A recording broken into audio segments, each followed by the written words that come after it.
Okay student, तो last time हम transgenic plants के बारे में बात कर रहे थे। जेनेटिक मॉडिफाइड प्लांट्स के बारे में डिस्कस कर रहे थे, यानी जेनेटिक इंजीनियरिंग बेस्ड एग्रीकल्चर का डिस्कशन था। तो बच्चों, उसी सीक्वेंस में कुछ एग्जांपल्स आज अपन देखेंगे जेनेटिक मॉडिफाइड प्लांट का। तो सबसे पहले अपन देख रहे हैं the science behind golden rice, यानी गोल्डन राइस के बारे में आपको आज बताएंगे। देखो बच्चों, golden rice developed by Ingo Potrykus and Peter Beyer. Okay, तो ये एक आपका कॉम्पिटिटिव क्वेश्चन बन सकता है कि golden rice developed by Ingo Potrykus and Peter Beyer. Is that clear? Golden rice जो होता है बच्चों, वो यूज किया जाता है विटामिन ए और आयरन की डेफिशिएंसी को दूर करने के लिए। विटामिन ए और आयरन डेफिशिएंसी को दूर करने के लिए यूज़ किया जाएगा। और इसमें भी बच्चों जो मेनली है वो विटामिन ए की डिफिशियंसी आपको याद रखना है, यानी golden rice rich source of vitamin A. Is that clear? Actually क्या है बच्चों कि गोल्डन राइस में हमने बीटा कैरोटीन का जीन इंट्रोड्यूस किया है। सो इसमें बीटा कैरोटीन बहुत ज़्यादा अमाउंट में होगा और बीटा कैरोटीन जो है वो प्रो विटामिन ए माना जाता है ना, क्योंकि ये विटामिन ए का परिकर्सर है और बीटा कैरोटीन से ही विटामिन ए का फॉर्मेशन होगा। Is that clear? अब बीटा कैरोटीन येलो कलर का होता है, इसीलिए जो गोल्डन राइस है इसके जो सीड होंगे है ना, वो इसके जो ग्रेन होंगे उनका येलो कलर होगा, इसीलिए इसको गोल्डन राइस बोलते हैं अपन। तो गोल्डन राइस स्पेशली किसकी कमी को दूर करने के लिए यूज किया जाएगा? विटामिन ए, क्योंकि इसमें रिच अमाउंट में बीटा कैरोटीन है और बीटा कैरोटीन परिकर्सर है विटामिन ए का। राइट बेटा? अब देखिए कि गोल्डन राइस हमने कैसे तैयार किया। बच्चों, एक प्लांट है डेफोडिल। क्या नाम है प्लांट का? डेफोडिल। बोटेनिकल नेम आप देख सकते हैं नार्किसस स्यूडोनार्किसस। इससे हमने क्या किया है? आइसोलेशन किया है। बीटा कैरोटीन को सिंथेसिस करने वाला जीन हमने डेफोडिल से लिया है। तो बीटा कैरोटीन सिंथेसिस जीन हमने किससे लिया है? डेफोडिल से। और फिर हम एग्रोबैक्टीरियम ट्यूमिफिसेंस को यूज़ किया हमने as a vector. As a vector किसको यूज़ किया हमने? एग्रोबैक्टीरियम ट्यूमिफिसेंस को। और ये जो बीटा कैरोटीन का जो जीन है ये हमने इंसर्ट करवा दिया है राइस के जीनोम के अंदर। ओके, जो कि आपने रिकॉम्बिनेंट डीएनए टेक्नोलॉजी में पढ़ा है ना, जीन आइसोलेट करके हम राइस के प्लांट में डाल देंगे। ठीक है, किसका यूज़ किया हमने? एग्रोबैक्टीरियम ट्यूमिफिसेंस का, जो प्लांट्स के लिए एक बहुत अच्छा वेक्टर है। Is that clear? तो अब बीटा कैरोटीन का जो जीन है वो किस में चला गया है बेटा? राइस में चला गया है। वो राइस के जीनोम के साथ जो है वो इंसर्टेड हो गया है। तो अब ये जीन जो है वो राइस में जाकर एक्सप्रेस होगा और वहाँ पर बीटा कैरोटीन रिच अमाउंट में बनाएगा और इसी वजह से पेल येलो ग्रेन कलर के जो है राइस बनेंगे, है ना। तो ये रिच बीटा कैरोटीन की वजह से ऐसा होगा। और जब इनमें बीटा कैरोटीन की अमाउंट ज़्यादा है इस वजह से बेटा ये विटामिन ए का बहुत अच्छा सोर्स होगा। तो इसमें जो क्वेश्चन है एक तो आपका ये होगा कि आपने ये जो जीन है वो किससे लिया है? डेफोडिल से लिया है। ये बात आपको ध्यान रखना है, ठीक है ना। ओके, तो गोल्डन राइस क्लियर हो गया। इसके बाद अपन कुछ फार्मास्यूटिकल प्लांट्स के बारे में भी आपको बताएंगे। तो उसमें एक आपको एग्जाम्पल याद रखना है, हीरोडीन का प्रोडक्शन हमने किया है ब्रेसिका नेपस प्लांट से। किस प्लांट से हमने किया है? ब्रेसिका नेपस प्लांट से हमने जो है वो हीरोडीन का प्रोडक्शन किया है। हीरोडीन क्या है बेटा? हीरोडीन एक एंटी कोएगुलेंट एजेंट है, यानी ब्लड कोएगुलेशन को रोकता है और ये सिक्रेटेड बाय लीच। नेचुरली इसको कौन बनाता है? लीच, यानी इसका जूलॉजिकल नेम है हिरुडो, जीनस है इसका हिरुडो। तो लीच जो होती हैं वो एंटी कोएगुलेंट बनाती है जिसका नाम है हीरोडीन। ठीक है, हमने क्या किया कि जो हीरोडीन है इसका केमिकली सिंथेसाइज्ड जीन लिया। हीरोडीन बनाने वाला जीन हमने केमिकली सिंथेसाइज किया और इस जीन को हमने इंट्रोड्यूस करा दिया है एग्रोबैक्टीरियम को यूज़ करते हुए ब्रेसिका प्लांट में। किसमें? ब्रेसिका नेपस प्लांट, जो ऊपर अभी मैंने जिक्र किया था। तो केमिकली सिंथेसाइज्ड हीरोडीन जीन जो है वो हमने इंट्रोड्यूस करा दिया ब्रेसिका नेपस प्लांट में। तो अब हमें जो ये हीरोडीन है वो किससे मिलेगी? ब्रेसिका प्लांट से मिलेगी। Is that clear? And what is hirudin? Hirudin is a anti coagulant agent. Is that clear? Naturally produced by leech. Leech is a animal. Is that clear? इसी तरह बच्चों हमने हेपेटाइटिस वैक्सीन जो है वो produce की है, ठीक है ना, किससे, ट्रांसजेनिक बनाना प्लांट से। ये भी आपको याद रखना है। हेपेटाइटिस वैक्सीन का जीन हमने जो है वो किस में ट्रांसफ़र किया था, बनाना में, है ना। तो बनाना प्लांट से जो है वो हेपेटाइटिस वैक्सीन मिलेगी, यानी एक केला खाओ और हेपेटाइटिस दूर भगाओ। Is that clear? तो ये भी आपको मेडिसिनल प्लांट में एग्जाम्पल ध्यान रखना है। तो गोल्डन राइस विटामिन ए का रिच सोर्स हो गया है, ठीक है, ओके। और हीरोडिन आपने किससे बनाई, ब्रेसिका नेपस प्लांट से। और हेपेटाइटिस वैक्सीन का जो एग्जाम्पल है वो है बनाना प्लांट। Is that clear? इसी सीक्वेंस में बच्चों देखो कुछ ऐसे प्लांट, रेजिस्टेंट प्लांट अपन डिस्कस करेंगे। तो हमारा जो लास्ट लेक्चर था उसमें भी एक बहुत बड़ा मुद्दा हमारा यही था कि एक फार्मर के सामने जो चैलेंजिंग पॉइंट है वो यही है कि पेस्टिसाइड, इंसेक्टिसाइड, हर्बिसाइड, वीडीसाइड, है ना, ये बहुत ज़्यादा कॉस्टली हो रही थी एक डेवलपिंग कंट्री के फार्मर के लिए, और कहीं ना कहीं इनसे कॉस्ट ज़्यादा आ रही थी। तो इसको रिड्यूस करने के लिए जो जेनेटिक इंजीनियरिंग बेस्ड एग्रीकल्चर है उसमें पेस्ट और इंसेक्ट रेजिस्टेंट प्लांट बनाए गए हैं, और जिसका एक बेहतरीन एग्जाम्पल है बीटी प्लांट। अब यहाँ पर पहला 1 नंबर का क्वेश्चन तो आपका यही बन जाएगा बेटा कि बीटी किसके लिए रेफर किया जाता है, बीटी का क्या मीनिंग है। तो B stand for Bacillus and T stand for thuringiensis. Bacillus thuringiensis, B stand for Bacillus and T stand for thuringiensis. Bacillus thuringiensis is a bacterium, ये एक बैक्टीरिया है बच्चों, और ये जो बैक्टीरिया है ये अपनी स्पोरुलेशन स्टेज में, यानी जब ये स्पोर फॉर्मेशन की स्टेज में होता है तो ये एक क्रिस्टल प्रोटीन बनाता है बेटा, जिसको क्राई प्रोटीन कहते हैं। अपन क्या बोलते हैं, क्राई प्रोटीन। क्राई मतलब क्रिस्टल प्रोटीन जो है ये बनाता है। कौन सी स्टेज में बनाता है, ध्यान रखिएगा, स्पोरुलेशन स्टेज में। तो बेसिलस थ्यूरेंजिनेसिस बैक्टीरिया अपनी स्पोरुलेशन स्टेज में क्रिस्टल प्रोटीन बनाता है जो टॉक्सिक होती है बेटा, इंसेक्टिसिडल प्रोटीन है, यानी इंसेक्ट को किल करती है ये। और ये क्रिस्टल प्रोटीन एक तरह की एंडोटॉक्सिन है बेटा। क्या है ये, एंडोटॉक्सिन है ये। तो ये जो एंडोटॉक्सिन है ये बैक्टीरिया बना रहा है, और ये इंसेक्टिसिडल है, मतलब इंसेक्ट को किल करती है, ठीक है ना। तो किल सर्टेन इंसेक्ट लाइक लेपिडोप्टेरिन्स। लेपिडोप्टेरिन इंसेक्ट का ग्रुप है जिसमें टोबैको बर्ड वर्म है, आर्मी वर्म है, ये इसके एग्जाम्पल है। कोलियोप्टेरन इंसेक्ट, इसमें बीटल्स आती हैं। डाइप्टेरन, इसमें फ्लाइज या मॉस्किटो आती हैं। तो ये जो क्रिस्टल प्रोटीन है वो किल करती है इंसेक्ट को, लाइक लेपिडोप्टेरन्स, कोलियोप्टेरन्स और डाइप्टेरन्स। Is that clear? बात समझ आई आपको एकदम अच्छे से? और इसलिए बेटा आपका इस बार वो स्ट्रेटेजी ऑफ फूड इन्हेंसमेंट आपका जो है सिलेबस से रिमूव कर दिया है चैप्टर, लेकिन उसमें भी ये था कि जो बेसिलस बैक्टीरिया के स्पोर हैं उनकी स्प्रे जो है वो फार्मर यूज़ करता है, क्योंकि जब स्पोरुलेशन स्टेज में ये एक प्रोटीन बनाता है, टॉक्सिक प्रोटीन बनाता है जिसको क्रिस्टल प्रोटीन कहते हैं, जो कहीं ना कहीं इंसेक्टिसाइड का काम करती है। Is that clear? तो मॉस्किटो किल करने के लिए भी हम ये क्रिस्टल प्रोटीन यूज़ कर सकते हैं। अब देखिए बेटा इसमें एक बहुत अच्छा कॉन्सेप्ट आएगा, वो एक क्वेश्चन भी बन सकता है आपका, ध्यान रखना कि एक क्रिस्टल प्रोटीन सभी इंसेक्ट के लिए क्यों नहीं यूज़ की जा सकती, यानी एक क्रिस्टल प्रोटीन से सारे इंसेक्ट क्यों नहीं किल किए जा सकते, क्रिस्टल प्रोटीन स्पेसिफिक क्यों होती है। तो आइए देखते हैं। तो इसका एक कॉन्सेप्ट है बेटा, ये ध्यान रखना कि specific crystal protein kill to specific insect. ध्यान रखिएगा, एक स्पेशल क्रिस्टल प्रोटीन एक special kind of insectile group को ही किल कर सकती है। बिकॉज, इसका आंसर क्या है, because crystal protein bind with specific receptor, और वो रिसेप्टर किस में प्रेजेंट होते हैं, गट एपिथेलियम ऑफ इंसेक्ट। ईपीआई मतलब एपिथेलियम। तो बेटा जो ये क्रिस्टल प्रोटीन है ये इंसेक्ट की एपिथेलियम में गट में जाती है इंजेस्ट होने के बाद, और गट के अंदर यानी इंटेस्टाइन में जो एपिथेलियम है उस पर रिसेप्टर होते हैं, और वो इस रिसेप्टर से बाइंड होती है। तो देखो बेटा crystal protein bind with specific receptor, ये हर एक रिसेप्टर से बाइंड नहीं होगी।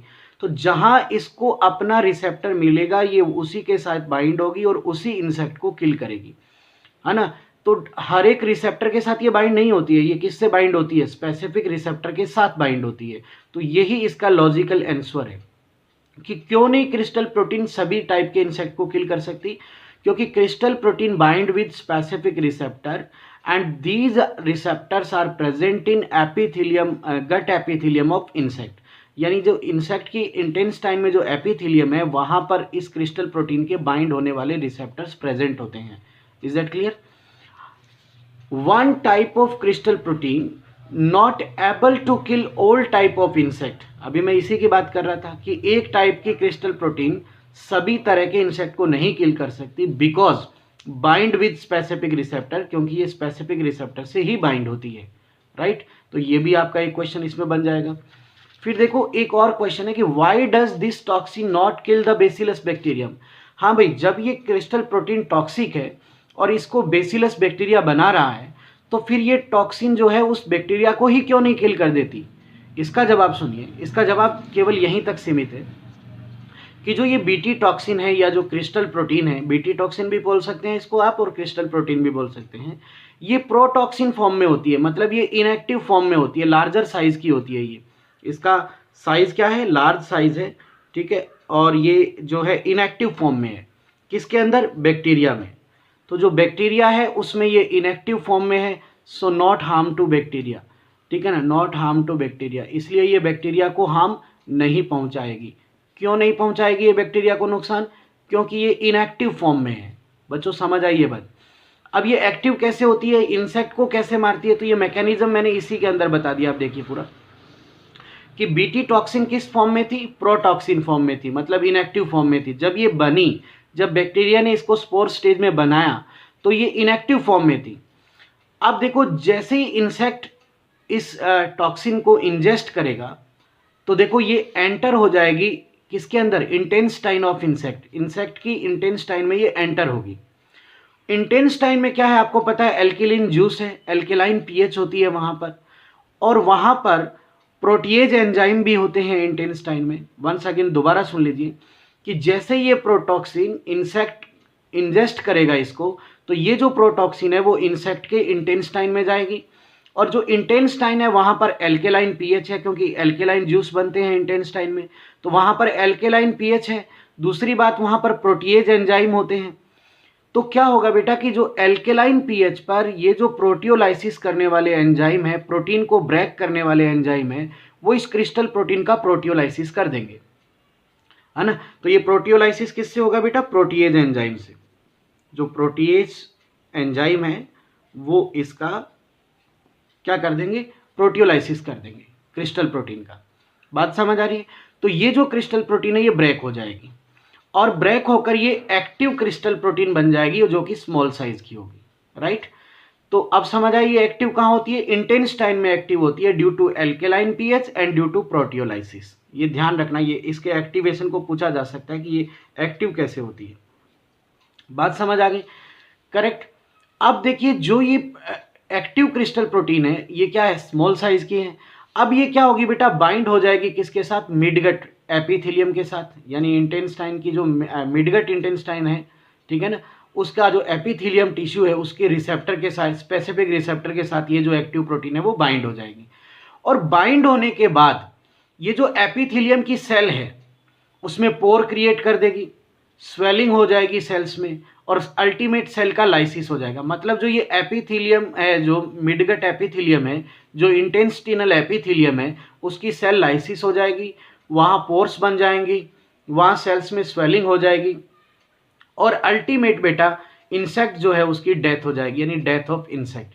तो वर्किंग समझ आया इसका क्या है कि प्रोटॉक्सिन एंटर होती है इंटेस्टाइन में, वहाँ एल्केलाइन पीएच पर इसका प्रोटियोलाइसिस होता है और ये एक्टिव फॉर्म में कन्वर्ट होती है।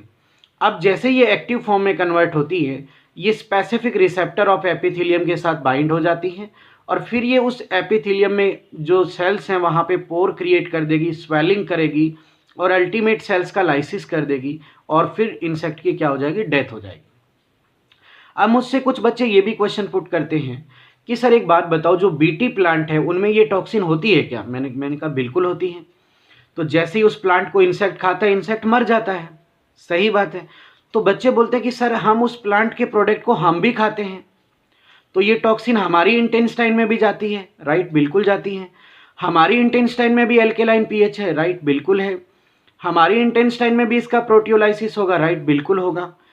तो फिर सर ये हमें क्यों नहीं नुकसान पहुंचाती? हमें इसलिए नुकसान नहीं पहुंचाती, तो मैंने अभी आपको यही तो कहा था कि बाइंड विद स्पेसिफिक रिसेप्टर। हमारी इंटेस्टाइन में इसके लिए रिसेप्टर ही नहीं है, इसलिए ये हमारे इंटेस्टाइन के एपिथेलियम से बाइंड नहीं होगी और हमें नुकसान नहीं पहुंचाएगी। यही कॉन्सेप्ट है इसका। Is that clear? तो bind with specific receptor, that is the most important concept. Is that clear? तो ये आपको बीटी टॉक्सिन का आपको कॉन्सेप्ट समझ आया। अब अपन आपको सिखाते हैं, बीटी प्लांट बनाना सिखाते हैं कि बीटी प्लांट कैसे बनाया जाता है। बीटी प्लांट के अंदर आप एक एग्जांपल देखिएगा कि देखिए बेटा कि सबसे पहले हम क्या करेंगे, बीटी टॉक्सिन का जो जीन है, यानी जिसको क्राइजीन बोलते हैं, ठीक है ना, ध्यान रखिएगा, बीटी टॉक्सिन बनाने वाला जीन क्या है? क्राइजीन। ये क्राइजीन हम आइसोलेट करेंगे बेटा बेसिलस थ्यूरिनजेनेसिस से, है ना। ये जो जीन है ये किस में मिलेगा हमें? बेसिलस बैक्टीरिया में। तो बेसिलस थ्यूरिनजेनेसिस से हमने ये जीन क्या कर लिया? आइसोलेट कर लिया।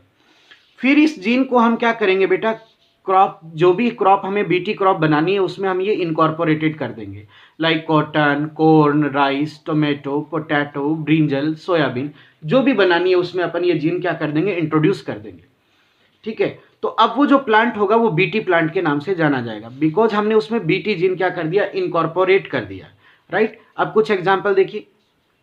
एक जीन है बेटा क्राई फर्स्ट एसी, ये याद रखना बिकॉज ये एनसीईआरटी का है और ये बहुत इंपॉर्टेंट है बेटा, बहुत इंपॉर्टेंट है। सर एक minute please. Cry first AC और क्राई सेकंड एबी जीन जो है वो हमने, ये जीन का नेम है बेटा, ये क्रिस्टल प्रोटीन बनाने वाले जीन है, और ये जो जीन है हमने इनकॉर्पोरेट कर दिया है कॉटन के अंदर। तो अब ये इस कॉटन, अब मैंने बताया था ना कि स्पेसिफिक जीन है, स्पेसिफिक प्रोटीन बनाएगा, और स्पेसिफिक प्रोटीन एक स्पेसिफिक इंसेक्ट को ही किल करेगी। तो ये जो जीन है इसके द्वारा जो क्रिस्टल प्रोटीन बनेगी वो कॉटन बॉल वर्म को किल करेगी। तो यानी ये कॉटन प्लांट को किससे बचाएगा? कॉटन बॉल वर्म से बचाएगा। तो ये क्वेश्चन पूछा जाता है कि इस जीन के द्वारा बनाई गई क्रिस्टल प्रोटीन किसको किल करेगी? ये कॉटन बॉल वर्म को किल करेगी। इसी तरह क्राई फर्स्ट एबी जीन जो है वो हमने कॉर्न में हमने ट्रांसफर किया है ना। तो अब ये बीटी कॉर्न प्लांट बन गया और ये प्रोटेक्ट करेगा कॉर्न बोरर से। किससे प्रोटेक्ट करेगा? कॉर्न बोरर से। Is that clear? समझ आया आपको एकदम अच्छे से? तो ये पूछा जाएगा कि क्राई फर्स्ट एबी जीन की जो क्रिस्टल प्रोटीन है वो किस इंसेक्ट को किल करेगी? कॉर्न बोरर को। और इसको किस में इनकॉर्पोरेट किया गया?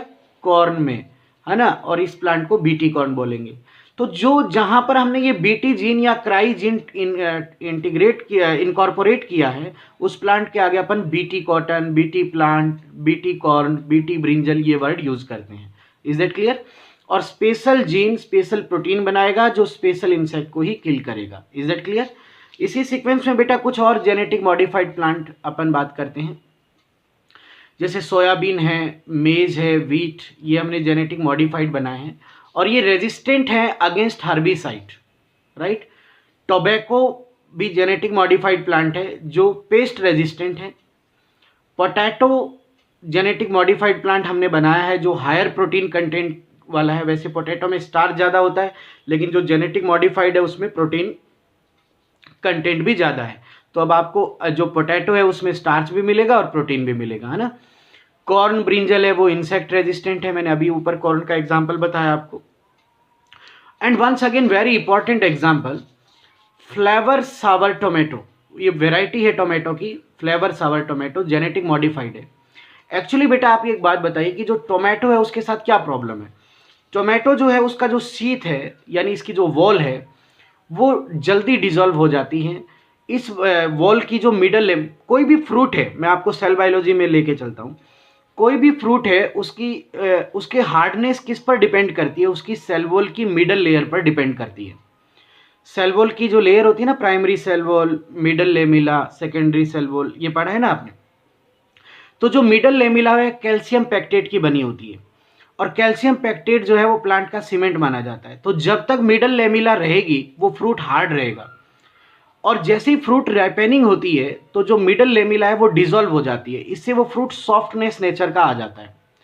तो टोमेटो में अगर सॉफ्टनेस नेचर आती है तो कहीं ना कहीं उसकी जो मार्केट वैल्यू है उस पर फर्क पड़ता है, और वो उसमें वो सड़ने भी लग जाता है, वो गलने भी लग जाता है, खराब होने लग जाता है। तो हमने क्या किया, एक एंजाइम है पॉलीगैलेक्टोयूरोनेज, वो पॉलीगैलेक्टोयूरोनेज एंजाइम जो है वो अगर बनेगा तो मिडल लेमेला डिसॉल्व होगी और फिर वो फ्रूट सॉफ्ट हो जाएगा। तो हमने इसमें क्या किया कि हमने एक ऐसा इसके अंदर किया कि इसका जो पॉलीगैलेक्टोयूरोनेज एंजाइम बनाने वाला जो जीन है उसको हमने इनएक्टिव कर दिया।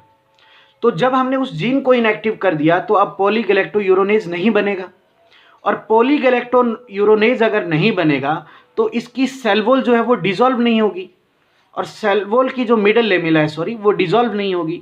तो फिर ये फ्रूट जो है टोमेटो जो है वो हार्डनेस रहेगा, है ना। तो ये जो फ्लेवर सावर टोमेटो है वो इंक्रीज शेल्फ लाइफ, सेल्फ यानी इसकी वॉल लाइफ इंक्रीज हो रही है, डिलेड राइपेनिंग हो रही है इसमें, और बेटर न्यूट्रिएंट क्वालिटी भी इसमें बनेगी।